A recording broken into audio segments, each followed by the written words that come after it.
Bir qarashing sokin mo'jiza, so'zsiz aytilganing chiroyliga.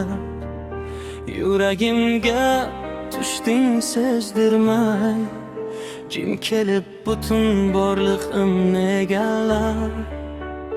Nigohingda bor bir sirli nur, qalbimni tinchlantirar, rom etar. Yonimda bo'lsang dunyo yetar, boshqa orzu ortiq kerakmas baribir. Pariyim, yuragim faqat sen bilan uradi, bu sevgi osmonlargacha ko'taradi. Pariyim, ovozim seni chaqiradi, bor ovozim bilan aytaman, sen meniki.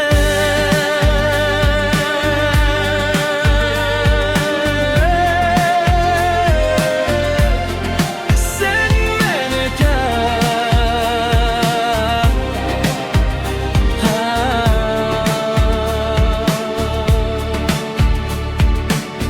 Qadamlaring yengil tushadi yurakka, go'yo orzular jon topgandek. Bir tabassuming butun sabab, hayotim rang olib ketgandek. Agar bir kun sukut cho'ksa ham, yurak baribir seni aytar. Pariyim, sen bor ekan hayotda, bu tuyg'u hech qachon so'nmas, qaytar.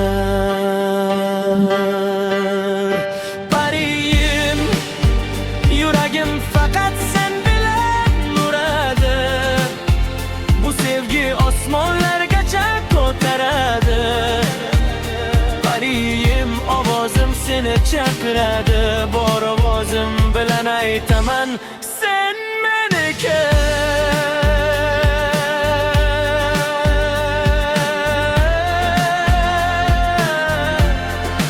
Sen meniki.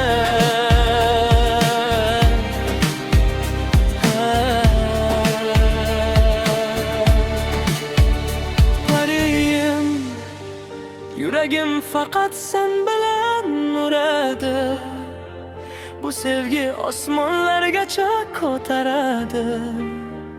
Pariyim, ovozim seni chaqiradi, bor ovozim bilan aytaman,